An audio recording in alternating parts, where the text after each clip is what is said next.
That okay. So good afternoon. Thanks for joining us. I'm Catherine Baxter. I'm chair of the Higher Education Committee of the English Association. I'm very pleased to be uh, doing initial introduction here for this session.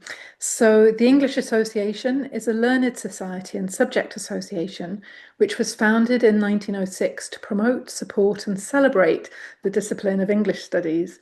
We cover all stages of education from primary and early years through to secondary and further education to higher education and beyond.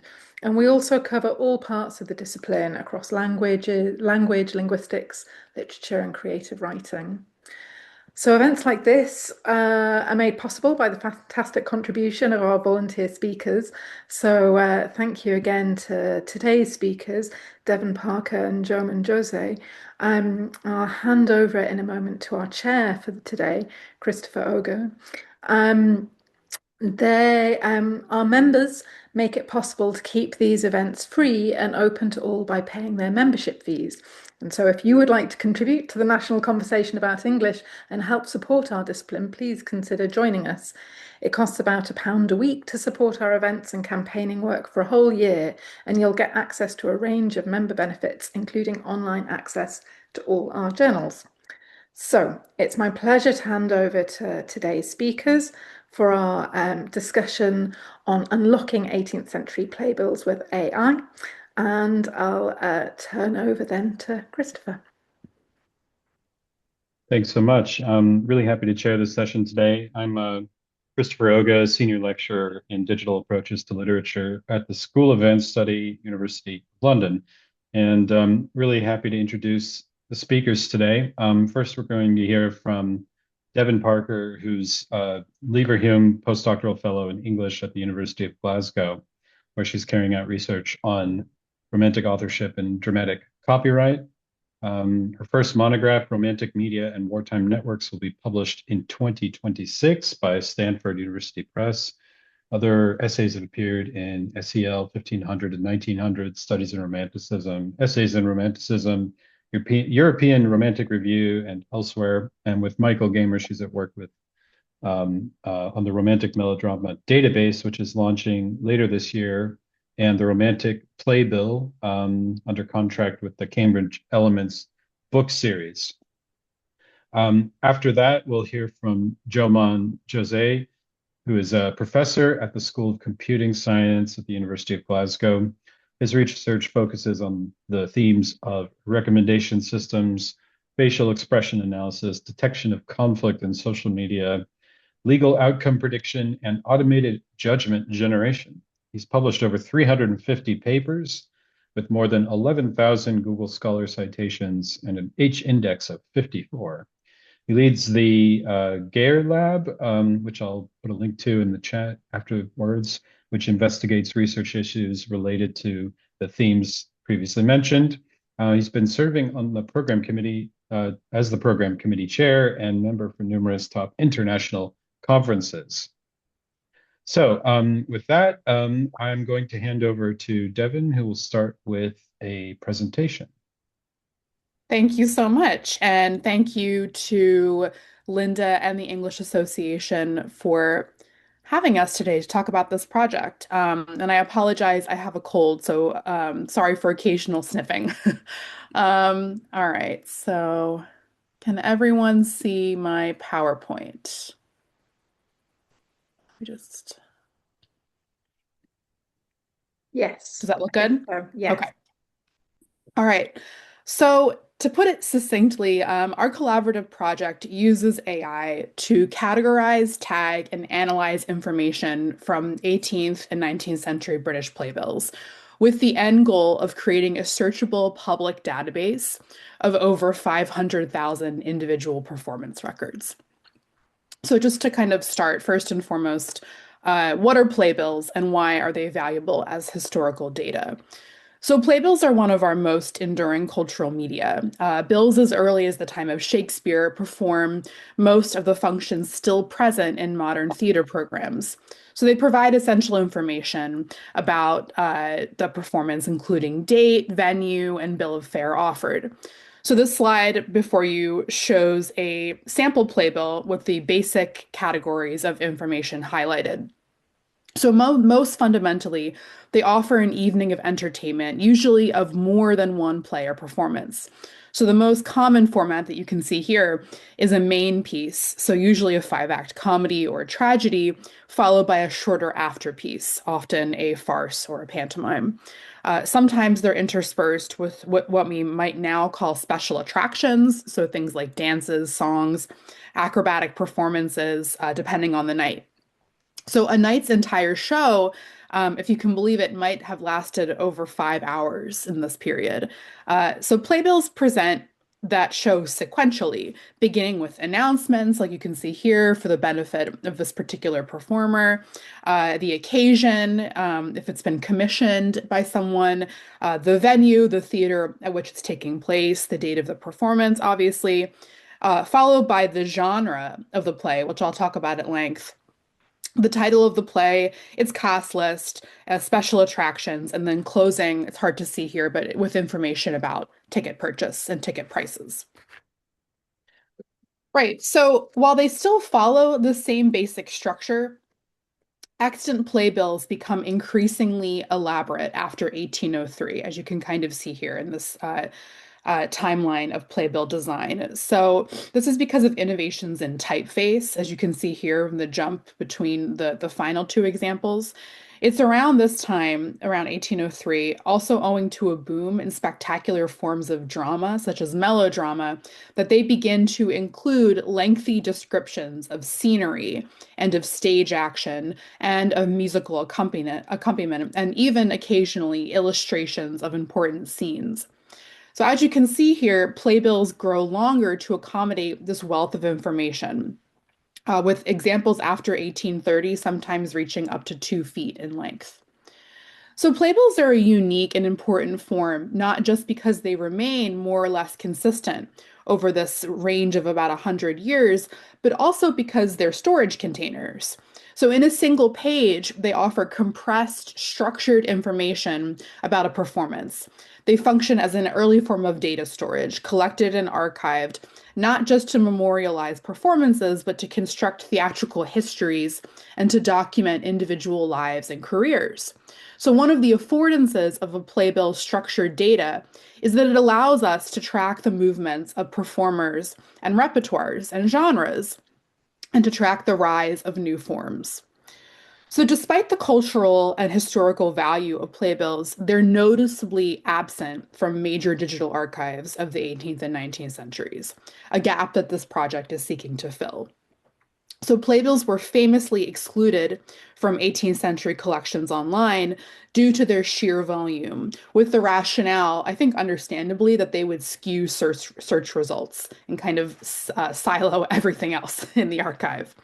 So we're seeking to fill this gap by digitizing and making searchable some 500,000 playbills between 1750 and 1850 from archives around the UK and the US. This project has its roots in 2020, when researchers Michael Gamer and Scott Underley at the University of Pennsylvania began working with the Penn Library's considerable playbill holdings to explore whether they might be digitized. They wanted to move beyond simple OCR searches, and they designed an online form, which I'm going to show you here, that researchers could input and tag playbill data. And the kind of short version of this is that they designed this form so that you could search by tag category rather than doing a kind of overall OCR search of the text of the playbill. So that you could search an individual performer's name, for example, or you could search in by genre.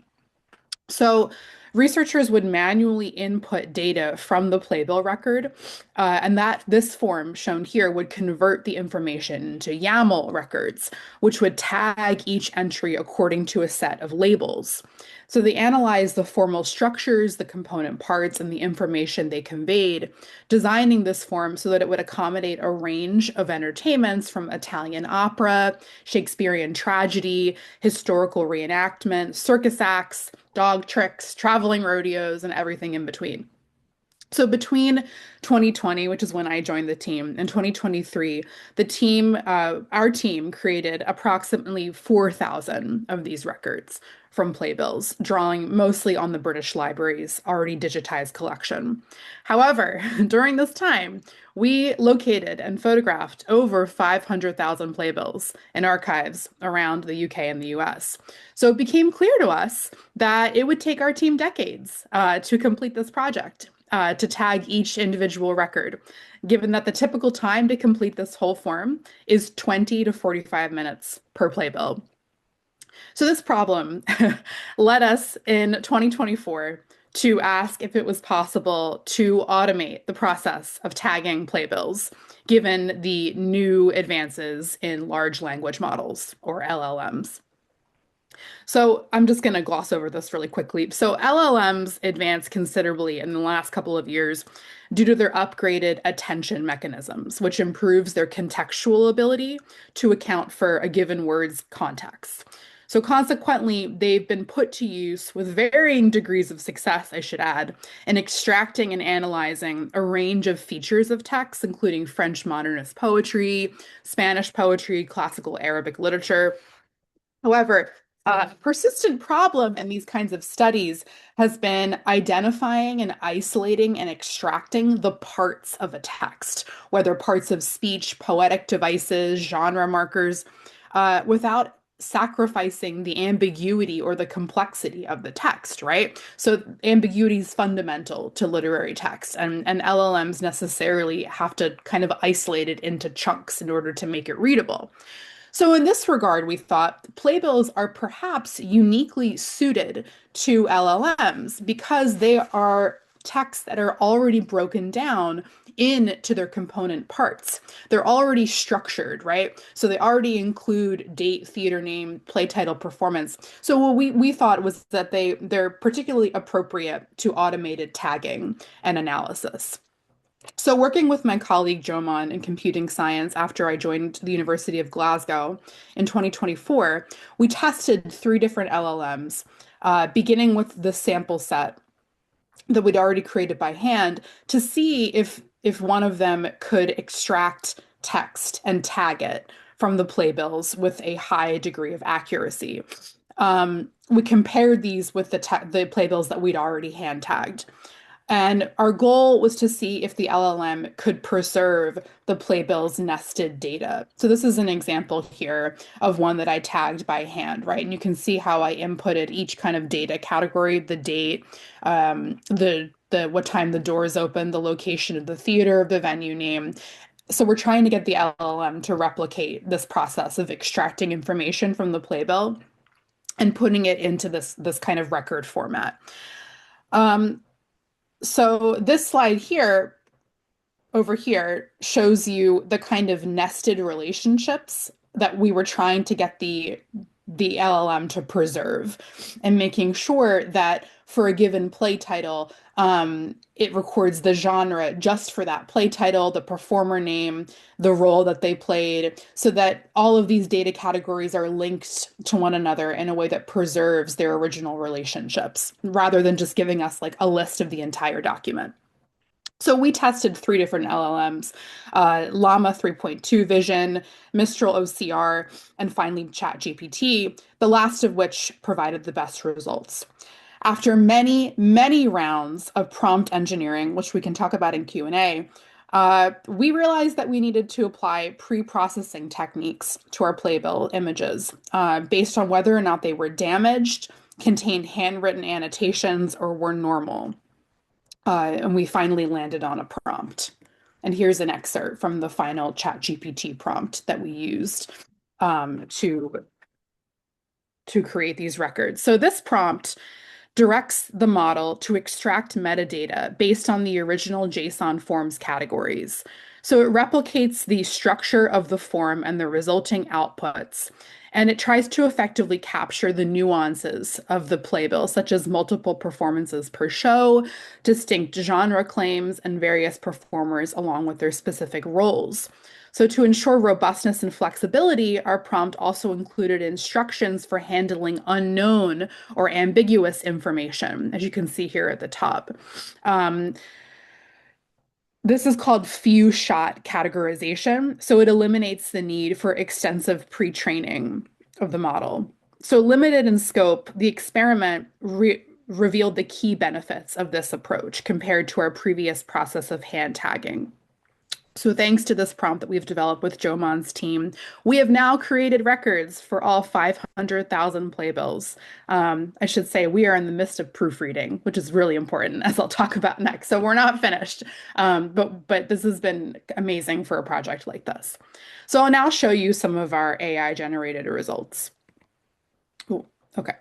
So this is a ChatGPT created record for a playbill from early on in our collaboration, before extensive rounds of prompt engineering. So we were impressed that the LLM managed to correctly preserve the nested structure of the playbill. You can see that it includes the performer names under the correct play, rather than just kind of dumping them all out together.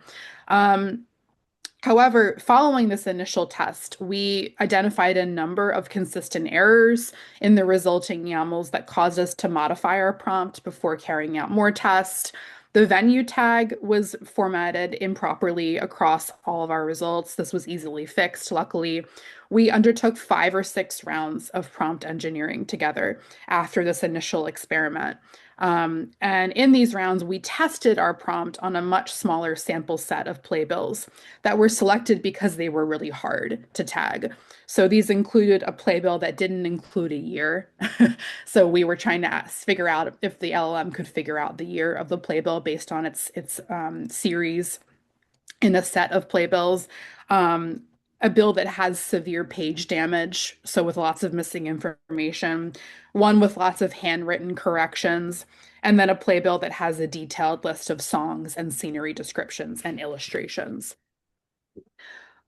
Several rounds of testing and prompt engineering focused on this more complex selection to ensure that our prompt would suffice for tagging and nesting the data. Despite this, several challenges still persisted and continue to persist this project. Playbill images, especially those captured from microfilm, including this one here, you can see, often suffer from low contrast, blur, and physical damage, which hinder accurate OCR extraction. Handwritten modifications also complicate this process by obscuring the printed text. And also sometimes ambiguous or variable formatting can lead to misclassification, especially in fields like contributors and featured attractions. Harder fixes and difficult problems that we're still dealing with include genre classification for plays, a tag category that we actually didn't anticipate being a problem, but has managed to shed light on the complexity of playbills in ways that we didn't expect. So the LLM regularly assigns the wrong genre label for the our genre classification tag because and I'll just show you here an example. Unlike the human researcher, the LLM assumes that it can trust the playbill to accurately reflect the genre of the play in question. However, we know as researchers that theaters occasionally strategically market a play under a certain genre designation in order to evade legal restrictions on spoken drama. Or also just to capitalize on the popularity of new forms like melodrama. So, thus, a playbill created, say, in 1823 might call a play like Hamlet a melodrama or something like, I don't know, a spectacular pantomimical romance. When really now we might want to tag it as both a melodrama and a tragedy. However, ChatGPT, in contrast, takes the playbill at its word and tags the playbill solely as a melodrama. Other problems that we've had include hallucinations. So when the LLM just makes up something that it's incorrect or not there on the text, and omitted information. These are serious issues that can only be solved through human proofreading, which is what we're currently doing. We also interestingly noticed that ChatGPT sometimes omits information under the special attractions category. So it might just not include a special song or a dance, just because it thinks it's not important compared to the main piece of the play, which is an interesting kind of cultural bias. We also noticed that the LLM tends to omit contributors other than authors, so other than playwrights. from the tag. And we think that this maybe reflects a persistent cultural bias in favor of authors at the expense of other contributors like musicians, costume designers, scene painters, which it seems to think are not as important as the author. The author is definitely not dead, according to ChatGPT. So these results, of course, are not perfect. And I can just show you in an article we published about this experiment, we attempted to hand count the number of correct and incorrect tags. And you can see that it does really well when it comes to the date, right? It also does well when it comes to the theater location. It does not do as well when it comes to the genre label, or sorry, the genre attribution tag. Uh, However, we think that it's really been beneficial for this project. The time-saving benefits of an automated approach are huge for ours, where we have 500,000 individual records.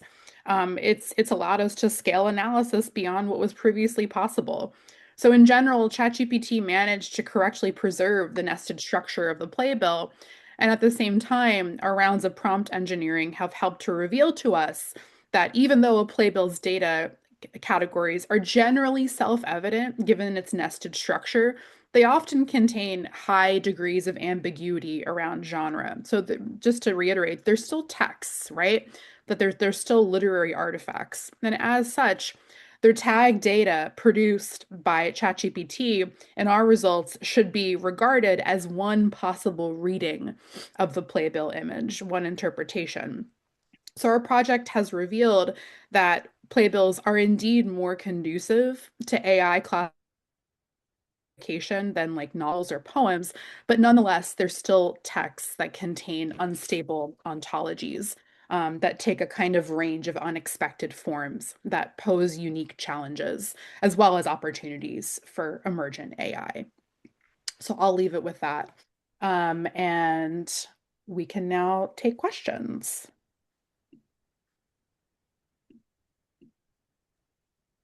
Sorry, I'm just going to try to find a better position. This light from my blinds is right in my eyes. Oh, that did not help. Okay, this should be That better. was utterly fascinating. Thank you so much.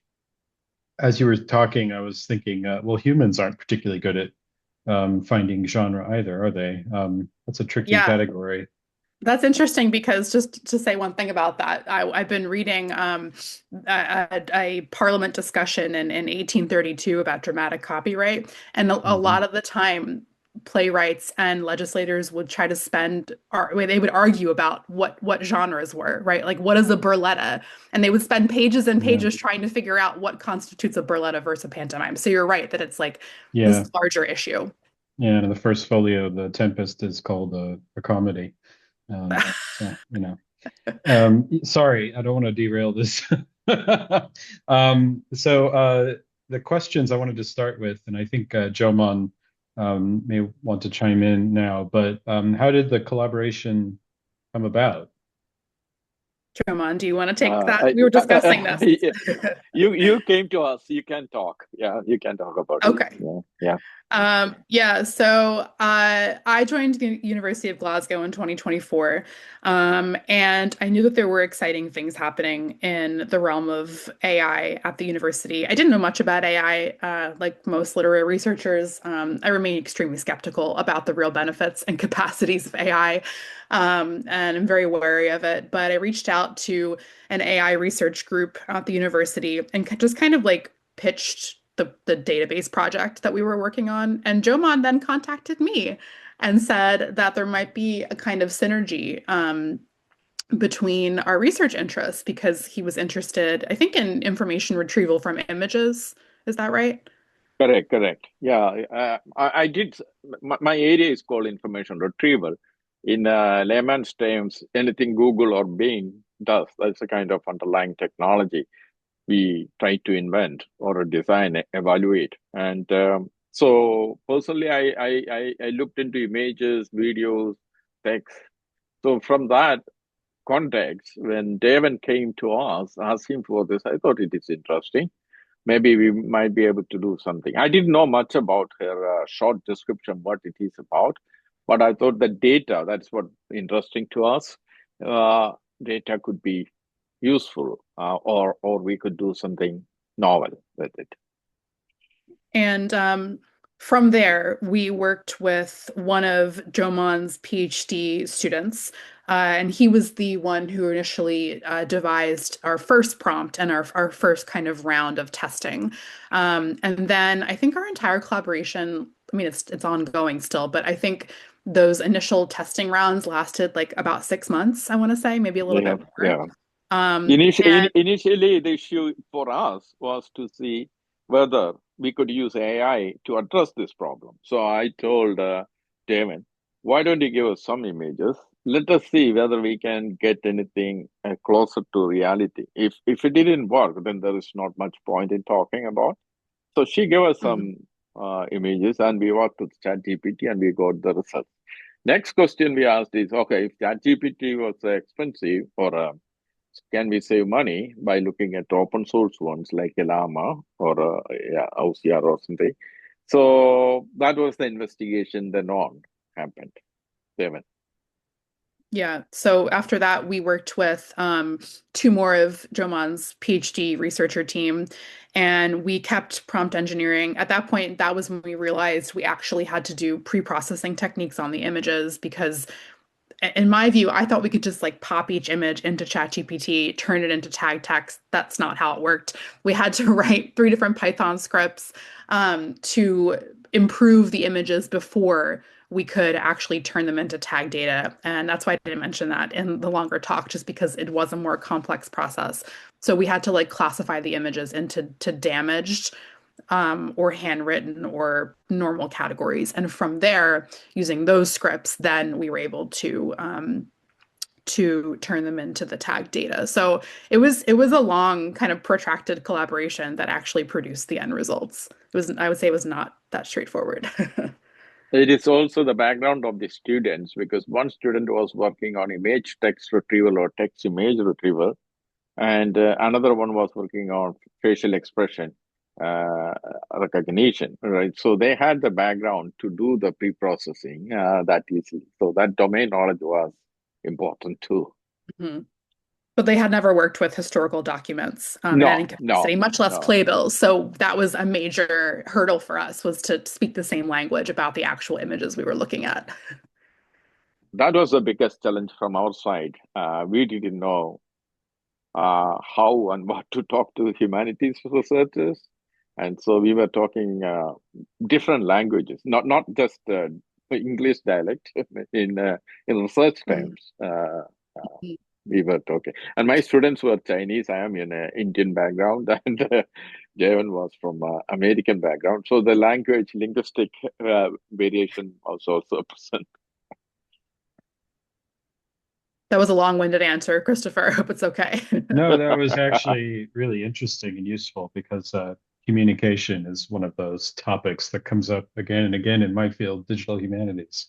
And you have this idea called trading zones where people from opposite disciplines kind of come into this trading zone to exchange ideas using a common kind of vocabulary. And it is a challenge, but it's an iterative process, isn't it, of testing out ideas and seeing how they work.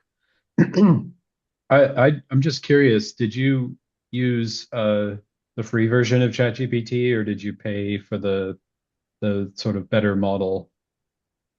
We first Uh, tested it on the free version, and then we ended up paying for the better model. And then an unexpected turn of events that happened about 4 months into the project was that our university decided that we could only use Microsoft um, Copilot. tools. Yes, so we had to Yeah. switch to Microsoft's LLM. which, in my opinion, bit inferior to the Yeah. original Yeah, ChatGPT. Yeah. it was actually okay. It turns out that our we compared our results and they ended up being pretty much equivalent. But that was a real surprise about because we had just finished prompt engineering using the paid version of ChatGPT, and then yeah, we were forced by the university to use the Microsoft version. Oh, interesting. Yeah, I just asked because there are several AI tools now that have like a free version that works okay, but if you pay for the sort of supermodel version, like I use Transcribus, for example, for Hmm. um, handwritten text recognition, and when you have the paid version with the better models, you get much, much, much better results. And it's interesting to hear about how good the kind of open source and the free ones are in relation to the proprietary ones. Hmm. You need to remember that was a year ago, right? And the Mhm. tools at that time, yeah, as not as good as now. So at the moment, the models available now may be much more smarter than the tools available at that time Mm. Mhm. as well, right? Yeah. Speaking of this idea of trading zones, could you just tell us a little bit more about how your collaboration works, or give an example of something that you had to talk through and some of the challenges and the pleasures that you encountered along the way of a kind of collaborative task? Yeah. So one of the biggest challenges, but then also kind of an unexpected delight, was trying to explain playbill genre to our computer science team. First, I mean, I had to try to explain what genre is. And that is, as we all know, in literary studies, a challenging concept, right? And especially in a theater context where genre is very malleable and flexible and also used as a marketing tool. Um, so I had to devise a list of all theatrical genres for our team so that they could input that into the correct tag so that the model would choose between that list of genre tags. Um, but then they pointed out to me that there's a lot of overlap between those genre tags, right? That like what's the real difference between a burletta and I don't know, like a melodrama. Like that there's a lot of overlap. So I remember it kind of forced me to confront the slipperiness of theatrical genre. Um, so I think that like I think speaking across disciplinary terms has forced me to look at the kind of complexity of my own field.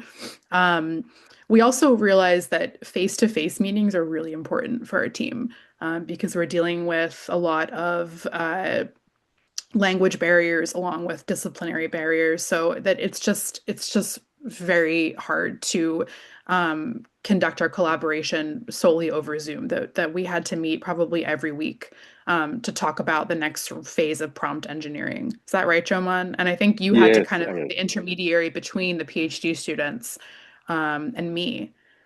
Right. Initially, that was the case. First of all, we didn't have any idea what it is, what this problem is. Second, in detail, right? We can see the images. And so the genre attribution is one of the toughest part because we can extract what is in the image. Now we need to instruct exactly what Deven wants, right? Not ChatGPT wants. So that was tricky. But in reality, it was 3-4 months in 2024. We we met weekly when we were all in town. And Mhm. then each time we were looking at the results and the output, and then we'll go back and give us more images, and then we work with it, look at the output, correct it, and then move on. So it was iterative. That face-to-face meeting was very, very important, particularly given our ignorance on humanities issues. Mhm. Yeah, that's so interesting. And I like what you were saying about the slipperiness of categories, because that's difficult for computer science to handle, especially when uh, you're looking at these playbills that are effectively like hierarchical data models. Um, and they kind of have to be categorized within that hierarchy. And yeah, it throws up some interesting challenges, doesn't it? Um, so last question for you is what were you able to do as a result of this collaboration? What have you learned? What kind of critical payoffs did you find out of kind of building this project together? Surprising results, maybe? Devin, Um, do you want to go? Yeah. no, you go first. Okay. So from me, from our side, there was a interdisciplinary paper. So that is number one, right? It was very different from the usual papers we write. No equations, maybe some diagrams, etc., describing it. And we got some interesting feedback after the first review. That's number one. So we value that interdisciplinary paper.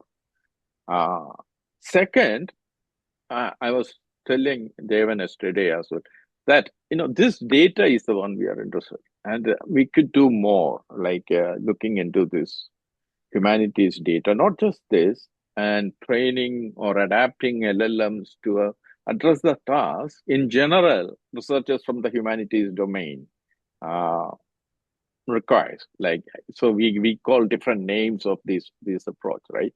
So for example, helping LLMs to reason about this domain in a much better way rather than uh, the LLM does. And I was also talking to Deven yesterday in a sense, like, we don't want LLM to interpret this data for us. We do use that in day-to-day things, but for this, right, because interpretation is for the researcher, because she or he will be having their own critical attitude. If somebody else, LLM probably knows about all the critical materials wrote about this topic by during the training. But it is a new thing is somebody creating. So it is the data and the analysis of the data and helping it to reason it for these purposes. So we could do more.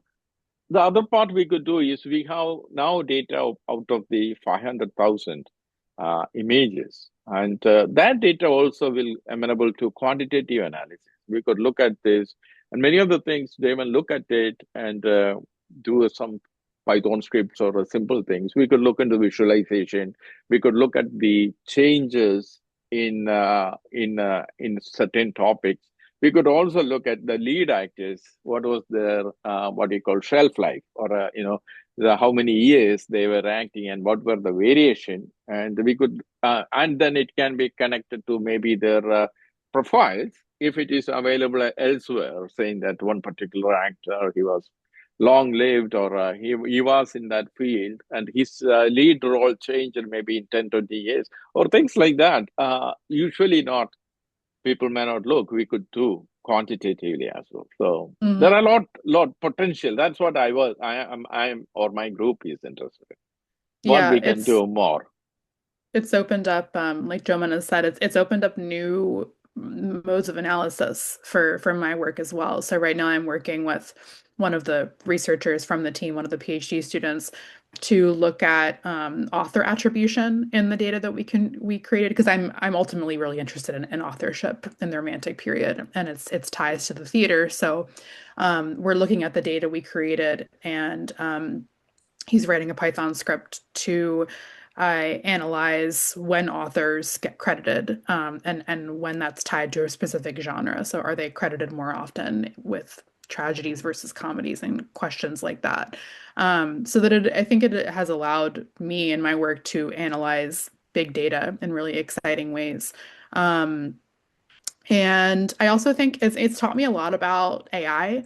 I think that again, like I'm very suspicious of AI. I have that kind of humanities mindset, and it's taught me that AI and ChatGPT in particular are very good at certain kinds of classification tasks, right? What it's not so good at is interpretation. And I think that that's important to remember. And I think it's important to teach our students as well, when they try to use it for, like, writing a close reading of a poem, that it's not built for that. It's not good at that. And I think, yeah, so I think it's helped to demystify AI for me, and allowed me to see it as more of a tool, in a helpful kind of way, rather than a kind of like oracle or a like content generating machine. Um, yeah, and it's just also been so valuable to work closely, with computer scientists, and have to kind of explain the basic assumptions of my field and of my research to them. And like Joemon said, we wrote an article together for a digital humanities journal about this project. That was a real learning experience because, well, so what we did for that process was we each read a sample of an article in the other person's field. And we, you know, understood the kind of structure of the other field's publication. And that was eye-opening to me, right? That like they don't have extended close reading paragraphs. Yeah, so we came up with a kind of hybrid article that blended the two forms. It was closer to my field, right? It was for a DH journal, so it looked more like a humanities article, but the kind of middle section where we looked at test cases of the data, and we included an appendix that had our prompt and our results, and yeah, that was all new for me. Like I'm new to DH also, so that was new for me to kind of write in that style. So that was a really cool experience as well. Was writing together. Well, it looks to me like you're doing DH very well. So, and the ultimate thing is to be interested in experimentation, which you've shown really well. Um, we have a question from the audience, which is a question I was thinking of asking myself, which is how long does it take you to prepare an image and then proofread it with an AI-produced record compared to just doing it yourself? Is it faster to proofread AI than it is to do your own assessment, just using help from an automated character recognition? If that, yeah. Yeah, the proofreading takes about 5 minutes. Because one thing we did to make it easier, we included a full OCR record at the end of every tagged YAML, so that when we need to like insert information that was maybe missed earlier in the other tagged categories, that we have it there, so we just copy and paste it rather than having to write it out. Yeah, I would say, I mean, maybe 10 minutes max. But I would say for most like straightforward playbills without like extended scene descriptions or damage and things like that, it's like a couple minutes. So that yeah, the time saving benefit has been really huge for us. Great, thank you. But just to follow up on that, the idea was to kind of create sort of a ground truth kind of set of examples so that Yep.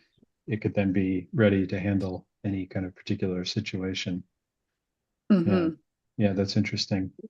There was Um, also, because mhm. before coming here, Deven had already annotated 4,000 images that we Yeah. consider as manual.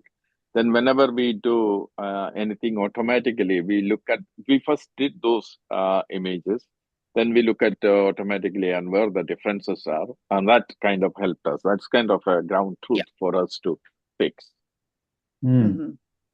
Interesting. Um, another comment in the chat from Jenny Richards saying what I'm sure we all feel, which is what a brilliant session. I learned a lot looking at this project. And I'm sure what Jenny says about enjoying hearing about what you're doing is true for all of us. But Joemon, Jenny's asking if you could say more about what you learned working with Deven and humanities researchers that was helpful and valuable to you. So what did I learn? Well, I didn't know even this type of images exist. Lasting, 1800 time to now, right? So, or 200 years of image. That's Playbills image. So that was surprising to me. Even better, I wasn't sure we can deal with it, ChatGPT, because if it was just OCR technology, we wouldn't have got this quality output. So that was also learning. As I said before, it's not just what I learned, it is what is the potential. That's what excites me, right? Because huge amount of such digital humanities. In my PhD time, I looked into retrieving images from National Trust for Scotland. So it's kind of, but in a technical perspective, right? So I was always interested in images, videos, etc., but not these type of OCR images. I know many of my colleagues, especially in the US, looked into OCR technology and developed techniques, etc. But they were all correcting that and also doing it. We would not have, like I told Deven, if it was 1 year earlier, maybe we wouldn't have got this quality output. So this again, arrival of LLMs, ChatGPT kind of technologies helped a lot, right? And so as far as I am concerned, what is the potential? That's what excites me. Great, thank you so much. Any other questions from the audience? I just read the two that I received in. Oh, okay, we just got one in. Deven, really enjoyed hearing about what you're making and doing, and etc. Do you have any thoughts about how we might fold this kind of work into our research training in the future? Yeah. Oh, it's tough because I don't know. On the one hand, I'm still not convinced that there's always a place for AI in like literary analysis. I don't know. I think that well, I don't know because I think on the one hand, like the genre case studies that we've had in this project can reveal interesting things about the complexities of genre, for example, or of the text that we study that could be interesting for using in a kind of research methods class for PhD researchers. But in some ways, I feel like the LLMs are best suited to data that's already structured like ours. So I'm still not convinced that like they are a good tool to use for like a complete literary text like a poem. So I think that if researchers are dealing with large masses of data like ours, like I mean I think historical newspapers would be an interesting place to use them. Other kinds of big data. I think that they're just really well suited to that kind of research. So I could see them being used um, for research like mine, I guess. But I'm not totally sure if I see them being effectively integrated into like more traditional modes of English analysis. I don't know if that's a satisfying answer. Yeah, that's really interesting. I've been thinking a lot about that too, and my view on it is that when it's used well, it catalyzes new modes of attention, which then Mm, requires close reading and analysis of a very traditional kind. But I think it is quite good at kind of identifying things that you look into that you might not yeah, have noticed. yeah. And you're showing that as well. I just want to put in the chat, you mentioned historical newspapers. There's a very cool project using AI on historical newspapers called Impresso. Um, I just put a link in the chat, so have a look at that. It's quite Awesome. interesting. We had a question about how you worked on this hybrid article. Could you just say a little more about how you developed it and what you learned in the process of creating it?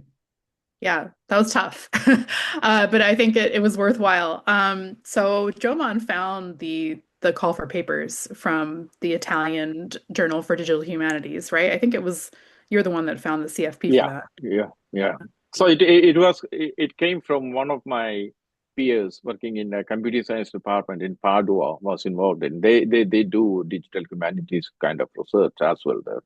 So or interdisciplinary research, and he and his pals, maybe in humanities, started this or initiated this special issue.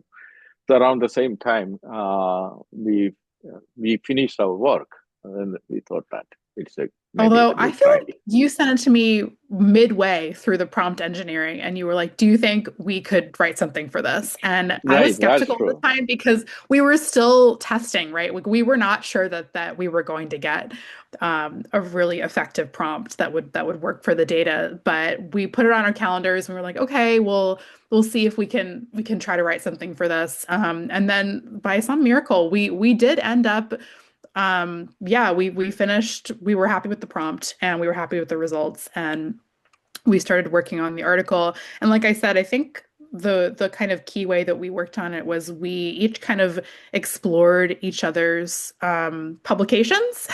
That Joemon sent me some sample computer science articles about LLM experiments in information retrieval, and then I sent him, I think, one of my articles just to look at like the kind of structure and format because we wanted it to be a kind of hybrid article. We didn't want it to be like purely in one field. And then I wrote the bulk of the like introduction about playbills, and then Joemon and his team wrote the methods section, I think. And then we worked together on the discussion of the results. I had never heard of like including individual test cases in an article, but that's what Joemon and his team put together.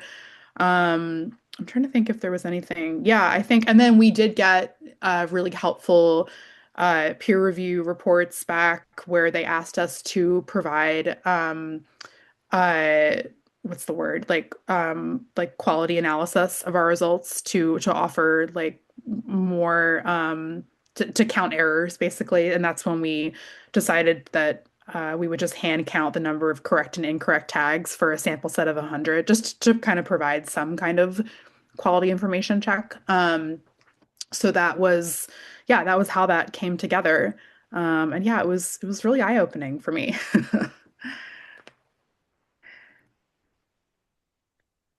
Yeah, that's really interesting.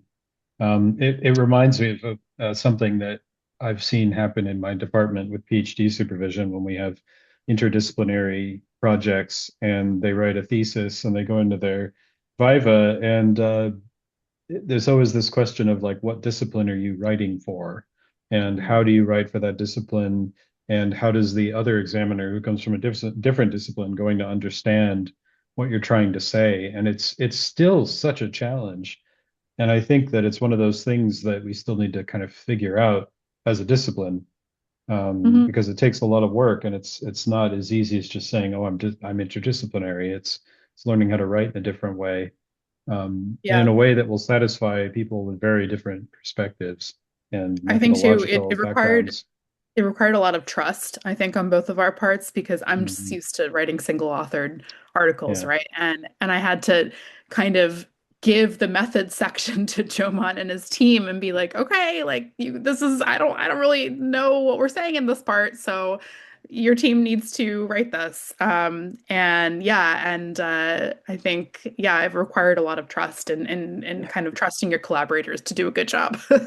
Uh, on the other hand, we only do mostly multi people papers, so it's Yeah, that's true. part of I even between or across countries. So we Mhm. were used to that part, right? But in Mhm. the beginning itself, I did ask Deven we should explore whether this experience can be communicated, not necessarily this form or etc. Somewhere I thought that application of AI in digital humanities would be useful to somewhere. So it's all fit one after another, right? It's so, Yeah, that's brilliant. Any other questions? Just got a few minutes left. Thanks, Amy, for putting the link to the paper that they've been talking about. Do have a look at it. I'm going to have a look at it. Looks fantastic. Any final thoughts from both of you before we close the session? No, no. thank you. Okay, so thank you so much for If you having have us. if you have yeah, thank you very much. If you have more data like this, we are happy to explore further or in a research activity. Okay. Great. Well, thank you so much. I really enjoyed this and I'm really interested in your project. So let's give a virtual round of applause for our speakers. It was wonderful. Happy Friday.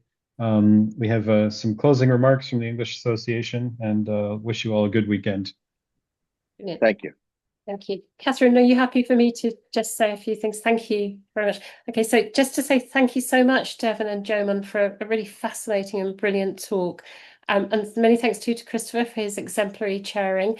And last but not least, just to thank everyone in the audience for taking time out to come along today. Hope you've enjoyed it.